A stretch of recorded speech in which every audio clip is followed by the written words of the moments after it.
जय श्री कृष्ण। स्वागत है आपका भक्ति ज्ञान चैनल पर, जहां हम सुनाते हैं शास्त्रों में वर्णित पवित्र कथाएं और जीवन को अलौकित करने वाला ज्ञान। हर दिन प्रस्तुत होने वाली ये पितृपक्ष भाद्रपद की कथाएं आपके घर और परिवार को धर्म, श्रद्धा और भक्ति से संपन्न करती है। पिछली कथा का स्मरण। पिछले अध्याय में हमने सुना कुशा का महत्व और रहस्य, कैसे कुशा देवताओं और पितरों का आसन है और इसके बिना कोई भी पितृकर्म सफल नहीं होता। आज हम सुनेंगे गौ सेवा और गोदान का महत्व, जहाँ पुलस्त्य ऋषि बताएंगे क्यों पितृकर्म में गौ का स्थान सर्वोच्च है।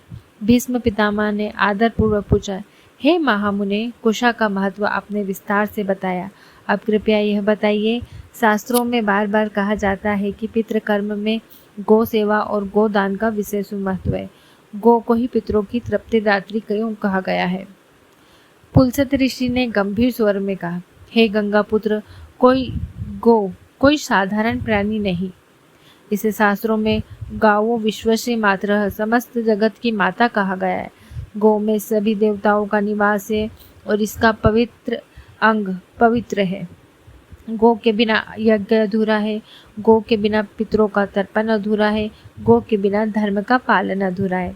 इसलिए पितृपक्ष में गौ सेवा और गोदान को सर्वोच्च मान गया है। गौ सेतु। ऋषि ने कथा सुनाई, गौ का सेतु। एक समय सत्यव्रत नामक राजा था।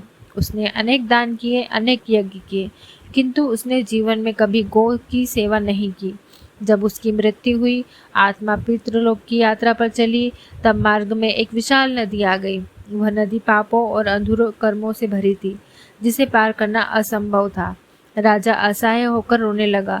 तभी वहाँ गौ का एक दिव्य स्वरूप प्रकट हुआ और बोला, हे राजन, यदि तुमने जीवन में मेरी सेवा की होती तो मैं आज तेरे लिए सेतु बन जाती, परंतु तूने मुझे भूखा प्यासा छोड़ दिया, इसी कारण यह मार्ग तेरे लिए कठिन हो गया। यह सुनकर राजा ने दुखपूर्वक जाना कि गौ ही पितृलोक की यात्रा में सेतु है। गौ सेवा और दान विधि। पुलस्त्य ऋषि ने समझाया, प्रातःकाल गौ को जल, हरा चारा और गुड़ चना अर्पित करे। गौ के चरण स्पर्श करके प्रणाम करे।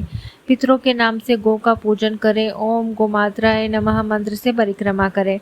सामर्थ्य हो तो गोदान करे, अन्यथा चारा, भोजन या धन का दान करके भी वहाँ फल प्राप्त होता है। हे भीष्म, जो मनुष्य पितृपक्ष में गौ सेवा और गोदान करता है, उसके पितृ तृप्त होकर आशीर्वाद देते हैं। वत्स, तूने हमें जीवन और सुख दिया है। तेरे वंश में कभी अन्न और धन की कमी नहीं होगी और संतान सुख सदा बना रहेगा। गौ सेवा करने वाला व्यक्ति पितृऋण से मुक्त होता है और अंत में स्वयं गौ माता उसका प्रथम प्रदर्शन करती है।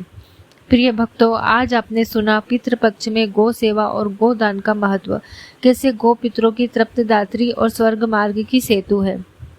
अगले अध्याय में हम सुनेंगे, जहाँ पुलस्त्य ऋषि बताएंगे कौन से 16 नियमों का पालन करने से श्राद्ध पूर्ण और पितरों को अमर तृप्ति देने वाला बनता है।